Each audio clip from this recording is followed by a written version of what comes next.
Welcome to CNN Money Switzerland. My name is Olivia Chang. Now, many of our work practices have been turned upside down in recent months.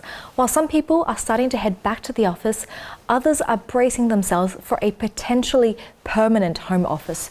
So how do we design organisations in the future, and what does this mean for the way we work? Joining me to discuss this is Gudela Grote, who's a Professor of Work and Organisational Psychology over at ETH Zurich. Has there been anything that's caught you by surprise in terms of the new working models we've seen since the coronavirus pandemic? I think in a way the biggest surprise was that it actually worked. Because we've been researching this, not just me, but many people for the last almost 40 years. And there's always been drawbacks. Obviously it has been possible to work from home for a long time. Everybody saw the advantages in terms of less commute and more flexibility and all of that. And it has always been tough. And there's always been all these surveys where clearly people wanted to have more flexibility than they actually got. And you looked at kind of what were the reasons for resistance. One big one is that still, I guess, bosses don't really trust their people when they work from home. And now it seemed to work. And everybody really, did their stuff and was okay. So I think people reported productivity was fine. People were doing what they were supposed to do. So I think that's in a way the biggest surprise, given that there has been so much resistance for so long to embrace that way of working. But there are still, at the same time, many questions that hang in the air. I know that you've been in contact with a fair few Swiss companies. What have these managers and bosses been approaching you for? What requests do they have in terms of rethinking their future work model? I think first of all, simply to say, okay, what can we learn from this? And there's clearly, I think most everybody says we would like to continue with this. Obviously not, full time, all the time being at home isn't quite it either, but a new mix. And to discuss that new mix, I think, has been the main thing, given also that old resistance is lurking around the corner again. So if you want to work on this and not just kind of fall back to, now everybody can come back and we pretend nothing ever happened, to really take this experience and see how we can shift work models and make them more flexible as something that people have been wanting for a long time. Do you have any advice to potentially employees who have found it difficult to talk about flexible work models with their boss? Maybe they have been quite, as you mentioned, resistant to it. How do they approach that conversation? First of all, to dare to even start talking about it. When things kind of fall back to before working from home, to just try and start that discussion. Actually, if the bosses in their teams don't do it, to just kind of say, can't we take this and try and learn from it? And I guess in a way also just be ready for sort of a social exchange. So if my boss doesn't really want me to work from home, first of all, to find out what was hard during these last 3 months that now makes my boss feel he or she wants me back, to find out what is it really, and then maybe there are certain aspects of how I work, when I work, that maybe were difficult, to just look at that and discuss, well, how can we change that? Maybe availability is always a big topic, and this is particularly difficult working from home because all the boundaries kind of get fluffier than they were before. So maybe make new rules around making myself maybe more available than if I were at the office in a way, because I don't have to commute now. So try to kind of find a deal with each other in a way. So use this time as a time of negotiation potentially. Yeah, exactly. Yeah. You mentioned boundaries, and I think that that's quite interesting because, as we've seen, many people have either been working in their kitchens, their living rooms, their bedrooms, so all these boundaries are now blurred between the office and the home. What is going to be the long-term consequence of that now that we've been mixing everything around?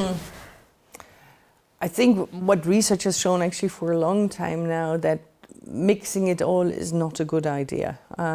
There always needs to be kind of some element of segmentation, that I know which part of my life I'm currently in. So to first of all find out for yourself what that good mix for yourself is, and then obviously also discuss with all the people around you, be it the people at work, and also be it the people that live with you, to find out what it takes that everybody gets their space and gets that element of segmentation also, I think is very important. And then obviously, I mean, space is a big question. I mean, if you live with a four-person family in a two-bedroom apartment, it's not as easy as if you have a 10-bedroom house, right? So one of the perks people say is, yes, maybe their productivity levels have increased, but there's also, on the flip side, the need to always be online. People don't know what your lunch hours are, for example, when you're taking a coffee break. What advice do you have for that? Is there always going to be this stressful need to be online if people are working from home? I think even before people talked about that, because I mean, should I respond to whatever emails and things on the weekend or not? This needs to be, again, discussed. There needs to be a dialogue around that. I mean, what is the expectation around availability? Because clearly everybody has the right to be off work when he's off work, right? So, and to find a good mix there and just be very explicit about it also, I think in general is very important. So to not kind of have, well, do I need to answer this now or not? I mean, to just really, do you want me to answer this? I mean, can I negotiate? I think to some extent also maybe there is periods where I'm expected to be online more because there's whatever project deadline, whatever, and then I say, okay, that's fine. But once that's over, I go back to not being available on the weekend, not being available after X or before Y hours of the day. Right? Do you think that this will lead to a complete shift in terms of the traditional employee-employer relationships? One thing I think, and I just found for myself personally, I must say, I mean, I work quite a bit from home anyway, right? I mean, there's always this thing, well, you write something, you think or whatever, and you feel you'd rather be by yourself undisturbed with that. But now being in the situation of being only at home, I found it interesting in terms of how much is my employer now, the ETH in this case, how present is that still, right? And that has been a concern, I think, for quite a while also. Who do I identify with? I mean, do I lose organizational identification because I don't go to the office, I don't see all the signs of, okay, now I'm at the ETH, or now I'm at Swisscom, or now I'm at CNN. It's an interesting point you raise, because if, say, someone spends half their time at home and the other time in the office, they don't have those regular interactions or coffee breaks, conversations that one might have if they're working full-time at the office. What does that mean for those office dynamics? Because is it less about networking and rubbing shoulders and more about getting tasks done if you're working from home? I think it's definitely, and I think that's why people have found that, I mean, productivity usually increases when people work from home to the point where it's really intensification of work also, as you mentioned earlier. So you get more task-oriented, I think. And then there's always the question, how much of this informal is really needed? And I think that will be, again, also an interesting experience when, and the first thing is really to just kind of discuss, I mean, in a way almost like how many new ideas, how many new contacts, how many new ways of doing something have I developed over the last 3 months compared to the previous 3 months, because maybe that informal thing is more difficult to do. Obviously you can do the virtual coffee hours and all of that, but this,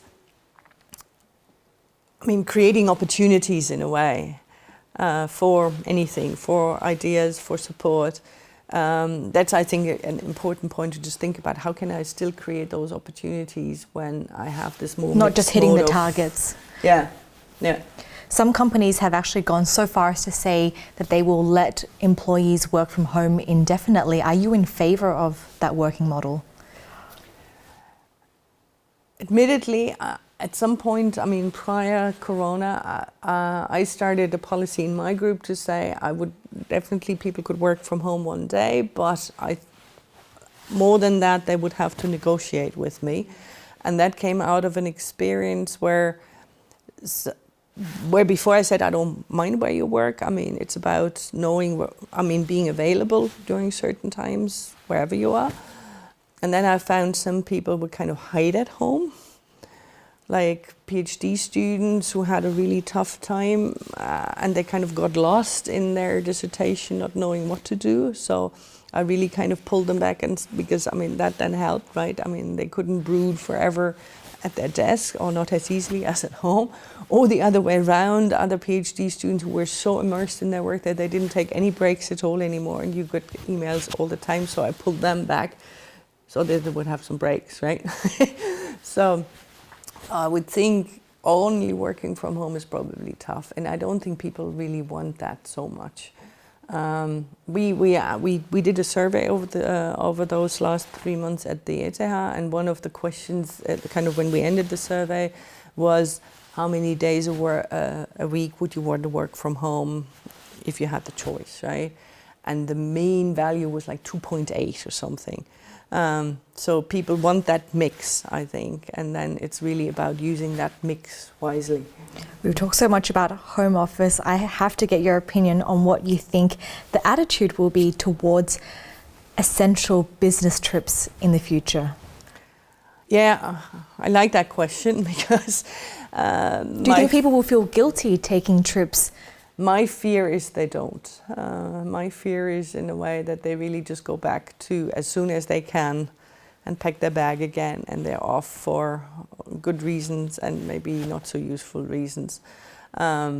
So again, I think in the package one should really definitely, and I've been in the companies I've been in contact with, that has always been part of the discussion also, not just look at working from home, but really look at travel also. Because clearly, I don't know, I would argue, try as a goal, cut business travel in half, right? The ETH has been trying this actually, even for the last 3 years or so. We are doing not very well at all. So again, I think it's for us an important experience. And I was just thinking, the first business trip that was cancelled for me was at the end of February.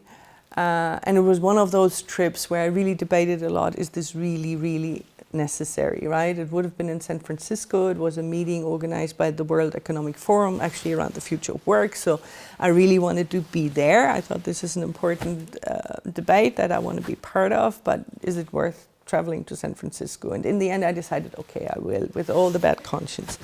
And then the morning I was about to go to the airport, the message came from the organizers, it's going to be a Zoom meeting. And it worked well. So much discussion brewing around the future of work, how working models will be changing.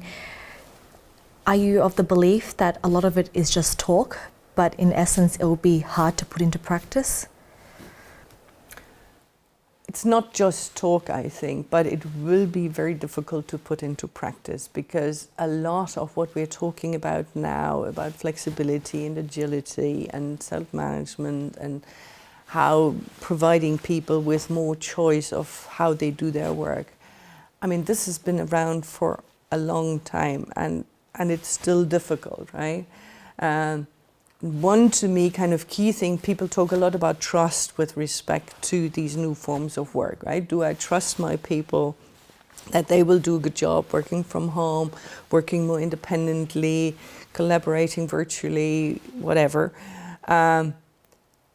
And you hear this, like, I don't want my people to work from home on Fridays because I'm not sure that they will actually then do work, right? And to me, it's really a question kind of coming to the core, obviously, of my discipline about work design. If I have a job that I really like, that I want to do, that I'm motivated to do, I will do that without any control and surveillance by anyone, right? So if my supervisor thinks I'm not to be trusted that I will do my work, then I think I would question back, why do you think that I'm not motivated to do my work? And maybe you actually need to change my work to make it more interesting that I will do my work. And people do. So I think as part of that change, I think you can really go back to the basics of what is it when we get up in the morning to either go to the desk next to the bed or go to the office or to the factory or to the hospital. Yeah. Gudela, a lot to take in. Thank you very much for sharing your insights today. Now that's all for now. In the meantime, if you want to stay up to date with any of our coverage, you can simply head over to cnnmoney.ch for all of our latest interviews. In the meantime, take care and we'll see you very shortly.